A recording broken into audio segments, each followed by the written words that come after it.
இப்போ இந்த தேவர் சமூகத்துடைய வாக்க இபிஎஸ் அவர்கள் எப்படி வாங்குவாங்க? முக்குளத்தோருடைய ஒற்றுமை. அப்போ அந்த வகையில அண்ணன் எடப்பாடியார் அவர்களுக்கு தான் முக்குளத்தோர் சமுதாயம் 99 விழுக்காடு முழுமையாக நிற்கிறாங்க. இதுல இப்போ அண்ணன் டிடிவி தினகரன் அவர்கள் உள்ள இணையறதுக்கான பேச்சுவார்த்தைகள் அப்படின்ற மாதிரி பரவலா செய்திகள் வந்துட்டு இருக்கு.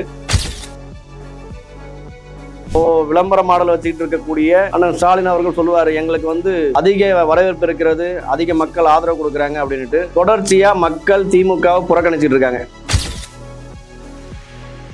அந்த தூய்மை பணியாளர்கள் கூவம் ஆற்றுல இறங்கி போராட்டத்தை முன்னெடுத்திருக்காங்க. அப்போ இப்பேற்பட்ட ஒரு துயரமான சம்பவங்களை தொடர்ந்து இவங்க இந்த அரசு திமுக அரசு கொடுத்துக்கிட்டு இருக்கு. மதவாத பிரச்சனையை தூண்டுறது இன்னைக்கு தமிழகத்துல திமுக எடுக்கிற ஒரே ஆயுதம் பிஜேபின்னு சொல்லுவாங்க.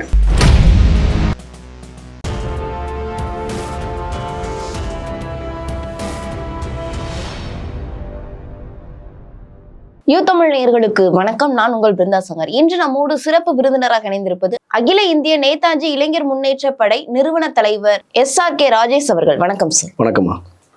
இப்போ இபிஎஸ் அவர்களுக்கு தேவர் சமூகம் மத்தியில எந்த அளவுக்கு வரவேற்பு இருக்கு, அவர்கள் எந்த அளவு அவர்களுடைய சமூகத்துடைய ஓட்டை பிரிப்பாரு அப்படின்னு இருக்கு சார். ஏன்னா இதற்கு முன்பு என்டிஏ கூட்டணிக்குள்ள அமமுக இருந்தாங்க, இன்னொன்னு ஓபிஎஸ் அவர்கள் இருந்தாங்க.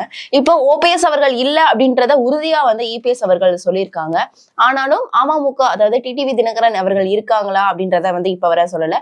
அவர்கள் சேர்வதற்கான அதிகப்படியான வாய்ப்புகள் இருக்கு அப்படின்னு சொல்லிட்டு என்டிஏ கூட்டணி வட்டாரங்கள்ல பேசப்படுது.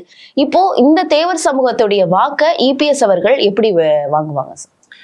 இப்போ தமிழகத்தில் பார்த்தீங்கன்னா இப்போ வரக்கூடிய தேர்தல் 2026 சட்டமன்ற தேர்தலில் முக்குளத்தோரோட ஆதரவு, முக்குளத்தோர் மொத்தமாக இருக்கக்கூடிய ஓட்டு வங்கி முழுமையாக அனைத்து இந்திய அண்ணா திராவிட முன்னேற்ற கழகத்துக்கு அண்ணன் எடப்பாடியார் அவர்களுக்காகத்தான் முற்றிலுமாக இருக்கிறது. அதுக்கு எப்படின்னு பார்த்தீங்கன்னா இன்றைக்கி தென் மாவட்டங்கள் எடுத்துக்கலாம். தென் மாவட்டங்கள் அரசியல் எடுத்துக்கிட்டாவே இன்றைக்கி ஒட்டு மொத்தமாக இந்த திராவிட மாடல் ஆட்சியை கொடுத்து கொண்டு இருக்கக்கூடிய திரு ஸ்டாலின் அவர்கள் மீது மக்களுக்கு அதிருப்தி அதிகமாயிருச்சு. அதுவும் இல்லாமல் எந்த சமுதாய மக்களுக்கும் எந்த சமூக மக்களுக்கும் தொடர்ச்சியாக எந்த ஒரு நல்லதும் பண்ணது கிடையாது திமுக அரசாங்கம். அப்போது நமக்கு நம்மளுடைய பாதுகாப்புக்காகவும் நம்மளுடைய கட்டமைப்புக்காகவும் யாரெல்லாம் குரல் கொடுக்காங்களோ, யார் நிற்காங்களோ அவங்களுக்காக துணை நிற்பாங்கன்றது முக்குளத்தோருடைய ஒற்றுமை.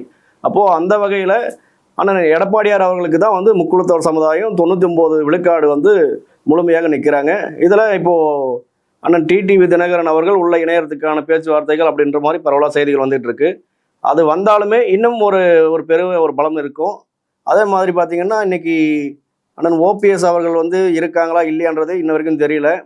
இல்ல அப்படின்றதே இபிஎஸ் அவர்கள் தெரிவிச்சுட்டாங்க. இல்லை, அவர் கூட்டணியில் இருக்காரா இல்லையான்னு நான் சொல்ல வரல. பொதுவாக அரசியலில் இருக்காங்களா இல்லையான்றதே இன்னைக்கு ஒரு கேள்விக்குறியாக தான் இருக்குது. ஏன்னா அவருடைய கூடாரங்கள் காலியாகிவிட்டது. அவர் கூட இருக்க ஆட்களே முன்னாள் எம்எல்ஏ மற்ற நிர்வாகிகள் எல்லாருமே தொடர்ச்சியாக இன்னைக்கு அண்ணன் எடப்பாடியார் தலைமையிலையும் வேறொரு சில கட்சிகள்லையும் போய் சேர்ந்துக்கிட்டு இருக்காங்க. அப்போது அங்கே அவருக்கு போதிய பலம் இல்லை என்பது உண்மை. கண்டிப்பா சார்.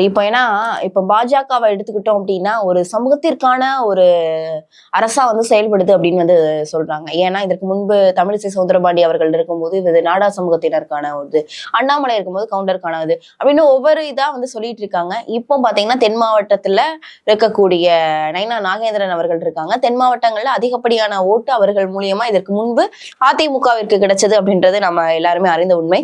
அதே மாதிரி இப்ப பாஜகவுக்கு கிடைத்தால் அதிமுக கிடைத்த மாதிரி தான் அப்படியான விஷயங்கள் சொல்றாங்களே. நைனா நாகேந்திரன் அவர்கள் தென் மாவட்டங்கள்ல குறிப்பா நெல்லை மாவட்டத்துல உள்ள ஓட்டை இல்லாத அந்த தேவர் சமூகத்தினர் ஓட்டை வாங்கிடுவாங்கன்றது தெரியும். மற்ற தென் மாவட்டங்கள்ல உள்ள ஓட்டை எப்படி கவர் பண்ண போறார் இபிஎஸ் அவர்கள், எந்த முறையில கவர் பண்ண போறார் அப்படின்ற ஒரு விஷயம் இருக்கு. நான் தூத்துக்குடி, கோவில்பட்டி இந்த மாதிரியான ஒரு சில ஊர்கள்ல பாத்தீங்கன்னா திமுகவுக்கு தான் அதிகப்படியான செல்வாக்கு இருக்கு அப்படின்றத நம்ம பார்க்கும். ஏன்னா இதற்கு முன்பு தேர்தலை எடுத்து நம்ம பார்க்கும்போது திமுகவுக்கு தான் செல்வாக்கு இருக்கு. இவர்கள் எப்படி சார் ஓட்ட பிரிப்பார்கள்? பாரதிய ஜனதா கட்சி எடுத்துக்கிட்டோம்னா நமக்கு மதிப்பிற்குரிய பாரத பிரதமர் நரேந்திர மோடி அவர்கள் ஒவ்வொரு சமுதாயத்திற்கும் முக்கியத்துவம் கொடுக்குறாங்க அப்படின்ற ஒரு விஷயத்தை கொண்டு வராங்க இன்னைக்கு. ஆனால் உண்மையாக எடுத்துக்கிட்டோம்னா இன்னைக்கு தமிழகத்தில் தமிழர்களுக்கான அங்கீகாரத்தையும் அடையாளத்தையும் பாரத பிரதமர் திரு நரேந்திர மோடி அவர்கள் கொடுத்துக்கிட்டு இருக்காரு.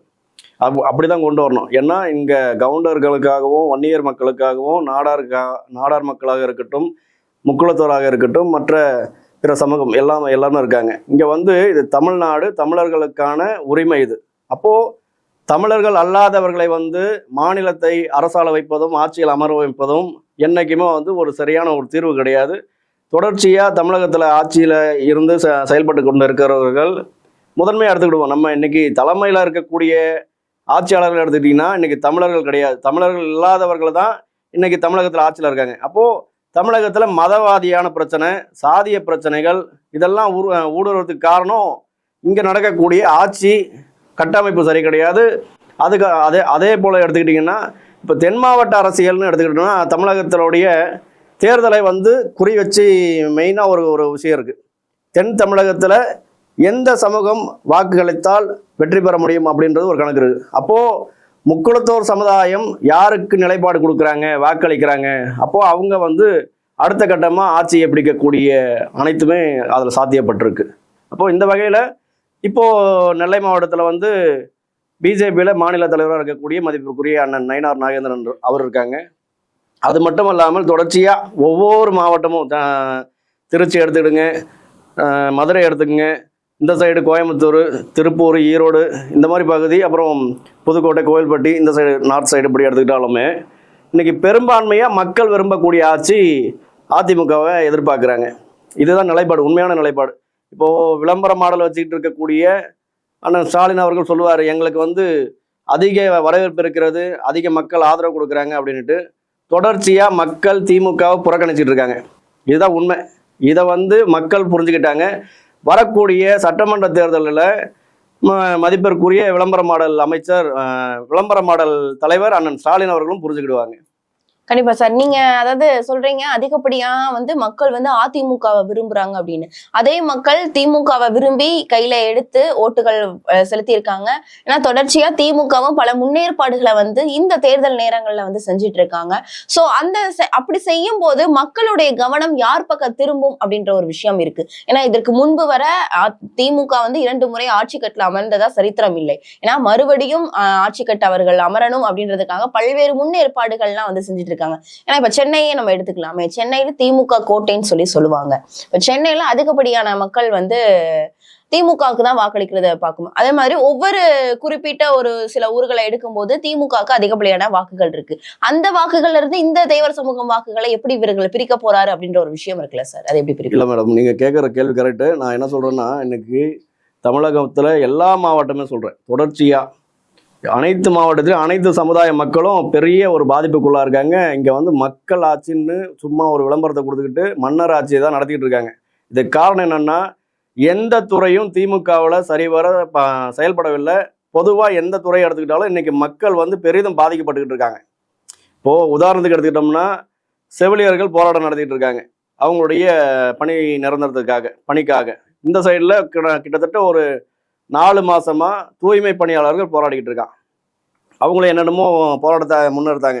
ரிப்பன் பில்டிங் வாசலில் போராட்டம் பண்ணால், அடுத்து கடற்கரையில் போய் போராட்டம் பண்ணால், கலைஞர் நினைவிடத்தில் போய் போராட்டம் பண்ணால் கேட்கல. கடைசியில் அந்த தூய்மை பணியாளர்கள் கூவம் ஆற்றில் இறங்கி போராட்டத்தை முன்னெடுத்திருக்காங்க. அப்போது இப்பேற்பட்ட ஒரு துயரமான சம்பவங்களை தொடர்ந்து இவங்க இந்த அரசு வந்து திமுக அரசு கொடுத்துக்கிட்டு இருக்கு. அப்போது அதே மாதிரி எடுத்துக்கிட்டிங்கன்னா, இன்னைக்கு மதவாத அரசியலை கொண்டு வர்றது இன்னைக்கு பிஜேபி அப்படின்னு ஒரு பொய்யான கண்ணோட்டத்தை திணிக்கிறாங்க மக்களுக்கு. இந்த மதவாத பிரச்சனையை தூண்டுறது, மதவாத பிரச்சனையை கையில் எடுத்துகிட்டு வர்றது முழுக்க திராவிட முன்னேற்ற கழகம் தான். ஏன்னா திருப்பரங்குன்றம் மலை மீது வந்து இந்த தீபத்தூண் ஏற்ற விவகாரம் வந்து இப்போ திராவிட முன்னேற்ற கழகத்தில் இருக்கக்கூடிய அவர்களுடைய கைக்கூலிகள், சிறுபான்மை என்ற பேரில் இருக்கக்கூடியவர்கள், இஸ்லாமியராக இருக்கட்டும், கிறிஸ்தவர்களாக இருக்கட்டும், திராவிட முன்னேற்ற கழகத்தில் இருக்கவங்க தான் இந்த பிரச்சனையை கையில் எடுத்து ஒரு மதவாத பிரச்சனையை பண்ணுறாங்க. மற்றபடி பார்த்தீங்கன்னா இருக்கக்கூடிய தமிழ்நாட்டில் அனைத்து இஸ்லாமியராக இருக்கட்டும், கிறிஸ்தவராக இருக்கட்டும், மற்ற மரபினராக இருக்கட்டும், யாருக்கும் எந்த ஒரு எதிர்ப்போ கருத்து வேறுபாடோ கிடையாது. ஏன்னா இங்கே வந்து சமதர்மமாக எல்லாருமே வாழ்ந்துக்கிட்டு இருக்காங்க, சமூக நல்லிணக்கத்தை கொண்டு வந்துட்டு இருக்காங்க. அப்போது இந்த மக்களுக்குள்ள எப்படி பிரிவினவாதத்தை ஏற்படுத்தணும், எந்த ஒரு சமுதாயம் முன்னுக்கு வரக்கூடாது, இங்கே வந்து தெலுங்கர்களுக்கு மட்டும் முக்கியத்துவம் கொடுக்கணும் அப்படின்ற ஒரு நிலைப்பாடு மட்டும்தான் திமுக அரசாங்கம் தொடர்ச்சியாக பண்ணிக்கிட்டு இருக்கு. அப்போது அதுக்கு மாற்று ஏற்பாடு என்ன, மாற்று வழி என்ன? இப்போ ஏதாவது ஒரு துறை, இப்போது அறநிலையத்துறை எடுத்துங்க. அறநிலையத்துறை இந்து மக்களுக்காக, இந்து மக்களோட துறை அது. அறநிலைத்துறைன்றது இந்துக்களுக்கானது. அது இன்னைக்கு அது வந்து முழுவதுமா அறநிலைத்துறை அப்படி செயல்படுதான்னு பாருங்க, கிடையாது. ஏன்னா இந்துக்களோட உணர்வுகளை காயப்படுத்திட்டு இந்துக்களுடைய உண்டியல்ல போடுற பணத்தை எடுத்து தான் இன்னைக்கு இஸ்லாமியருக்கோ கிறிஸ்துவருக்கோ அவங்களுடைய பண்டிகைகளுக்கு செலவு பண்ணிக்கிட்டு இருக்காங்க இந்த அரசு. இதுவே இன்னைக்கு பெரும்பாலுமா இருக்கக்கூடிய இந்துக்கள் மரபு சார்ந்த கோயில்களை இடிச்சுக்கிட்டு இருக்காங்க.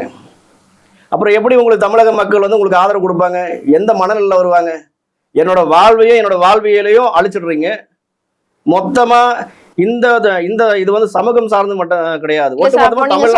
பார்க்கும்போது அமித்ஷா அவர்கள் சொல்லியிருந்தாங்க, அதாவது இந்துக்களுக்கு எதிராக வந்து செயல்படுது திமுக அரசு அப்படின்னு சொல்லியிருந்தாங்க. இது வந்து பொய்யான பரப்புரை அப்படின்ட்டு அதற்கு பதில் வந்து முதல்வர் அவர்கள் கொடுத்திருந்தாரு. அதை சார்ந்து சொல்ல வரீங்க? உண்மைதான். ஏன்னா இன்னைக்கு வந்து மதவாத பிரச்சனையை தூண்டுறது வந்து இன்னைக்கு தமிழகத்துல திமுக எடுக்கிற ஒரே ஆயுதம் பிஜேபின்னு சொல்லுவாங்க. பாரதிய ஜனதா கட்சி மதவாத கட்சி, மதவாதத்தை தூண்டுகிறாங்க, அவங்க தான் வந்து இதுக்கு விதை போடுகிறார்கள் அப்படின்னு பல்வேறு பரப்புரைகளை பண்ணிக்கிட்டு இருக்காங்க. ஆனால் இந்துக்களுக்கான உணர்வுக்காக நிற்கக்கூடிய ஒரு கட்சியாக தான் வந்து பாரதிய ஜனதா கட்சியை நாங்கள் பார்த்துக்கிட்டு இருக்கோம். ஏன்னா பிற மதத்தையோ பிற சமூகத்தையோ இழிவுபடுத்துங்கன்னு சொல்லிட்டு பாரதிய ஜனதா கட்சி சொல்லலை. உன்னுடைய உரிமை இது, உன்னுடைய இது செயல்பாடுகளை நீ கரெக்டாக கடைப்பிடி அப்படின்றத தான் கொண்டு போய் நிலைப்பாட்டில் வச்சுக்கிட்டு இருக்காங்க. இதை பிடிக்காத சில சுயநலவாத கும்பல்கள், திமுகவில் இருக்கக்கூடிய இந்த கூட்டணியில் இருக்கிறவங்க, இந்த மாதிரி ஆட்கள் மட்டும்தான் இதை வந்து மறுபடியும் இதை தமிழகத்தில் ஒரு ரெண்டு விஷயம்தாம்மா. ஒன்று, சாதி பிரச்சனையை எடுத்தால் மக்கள் ஒற்றுமையாக இருக்க மாட்டான். இன்னொன்று, மத பிரச்சனையை எடுத்தால் மக்கள் ஒன்றா இருக்க மாட்டான். அப்போது இந்த ரெண்டு விஷயத்தை திணிச்சுட்டு இவங்களுக்கான கொடுங்கோல் ஆட்சியை செஞ்சுக்கிட்டு மக்களை வந்து முற்றிலுமாக அழிச்சுக்கிட்டு தமிழகத்தை சூறையாடணுன்றது மட்டும்தான் இவங்களுடைய கருத்து. கண்டிப்பா சார். இதையெல்லாம் தாண்டி இந்த சமூகத்தினர், அதாவது நம்ம குறிப்பிட்டு நம்ம தேவர் சமூகம், அதாவது முக்குளத்தூர் சமூகம் அப்படின்னு நம்ம பேசியிருந்தோம். அதை தாண்டி தென் மாவட்டங்கள்ல எத்தனையோ சமூகங்கள் இருக்கு. அவர்களுடைய வாக்கும் வந்து அதிகப்படியா இபிஎஸ் அவர்களுக்கு செல்ல வாய்ப்பு இருக்கு நீங்க நினைக்கிறீங்க? கண்டிப்பா நிச்சயமாக. ஏன்னா இப்போ தொடர்ச்சியாக வந்து பார்த்தீங்கன்னா நாங்களும் வந்து எங்களுடைய 40 ஆண்டுகால கோரிக்கையை வந்து அண்ணன் எடப்பாடி அவர்கள்கிட்ட சொல்லியிருக்கோம்.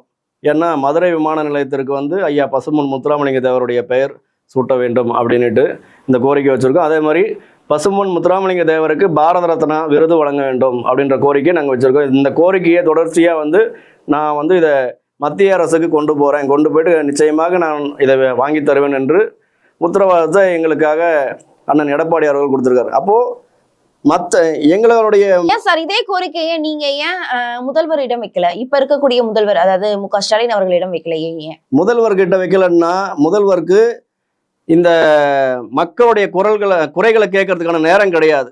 ஏன்னா அவர் வந்து விளம்பர மாடல் அப்படின்னு ஒன்று வச்சுக்கிட்டு நாடக கம்பெனி நடத்துறதுக்கு மட்டுமே தான் அவருக்கு நேரம் இருக்குது. எங்கேயுமே மக்கள் என்ன பாதிக்கப்படுறான், மக்கள் எந்த இடத்துல கஷ்டப்படுறான், எந்த இடத்துல இந்த பிரிவினவாதம் ஏற்படுத்துது, அவன் என்னென்ன பிரச்சனையை சந்திக்கிறான் அப்படின்றதுல ஒன்றுமே கிடையாது. இன்னைக்கு இப்போ தொடர்ச்சியாக எடுத்துக்கிட்டிங்கன்னா இன்னைக்கு தமிழகத்தில் போதைப் பொருட்கள் வந்து ரொம்ப அதிகமான அளவில் இப்போ செயல்பாட்டில் இருக்குது. அப்போ அதுக்கெல்லாம் காரணம் யார்? நீங்கள் தானே தமிழகத்தில் ஆட்சி பண்ணுறீங்க. இதை கட்டுப்பாட்டுக்குள்ளே கொண்டு வர முடியுதா? இன்னைக்கு ஒரு இளைய தலைமுறையே முற்றிலுமாக அழிஞ்சிக்கிட்டு இருக்கு. இது யாருடைய பொறுப்பு? எதிர்கட்சி பொறுப்பா? ஆளுங்கட்சி நீங்கள், உங்களால் கட்டுப்படுத்த முடியலல்ல. அப்போது ஒரு திறனற்ற ஆட்சியை நீங்கள் கொடுத்துக்கிட்டு நீங்கள் என்ன மக்களாட்சி கொடுக்குறேன், உங்களோட நான் இருக்கேன் அப்படின்னு. ஆனாலும் இருந்தாலும் ஒரு சில செட் ஆஃப் மக்கள் வந்து விரும்ப தானே செய்யறாங்க, திமுக ஆட்சியை விரும்புறாங்களே. அதை நம்ம எப்படி சொல்ல முடியும்? மதவாதத்தை ஏற்றுக்கிறவங்க திமுகவை ஏற்றுக்கிடுவாங்க, பிரிவினவாதத்தை ஏற்றுக்கிறவங்க திமுக ஏற்றுக்கிடுவாங்க. இவ்வளோதான் சிம்பிளான விஷயம். மக்களாட்சியில் ஒற்றுமையாக இருக்கணும், சமூக நல்லிணக்கத்தோடு வாழணும் அப்படின்னு நினைக்கக்கூடிய ஒவ்வொரு தமிழர்களும் திமுகவை புறக்கணிப்பாங்க. இதுதான் உண்மை. இவங்களுக்கு இப்போது அந்த பாலஸ்தீன விஷயங்களே எடுத்துக்கங்களேன். இதுக்கு வந்து காங்கிரஸ் கட்சியில் இருக்கக்கூடிய பிரியங்கா காந்தி அந்த பாலஸ்தீன கொடியை போட்டுன ஒரு பேக் எடுத்துக்கிட்டு பாராளுமன்றத்துக்குள்ளே போகிறாங்க. அப்போ நீங்கள் வந்து எதை ஆதரிக்கிறீங்க? தீவிரவாதத்தை ஆதரிக்கிறீங்களா?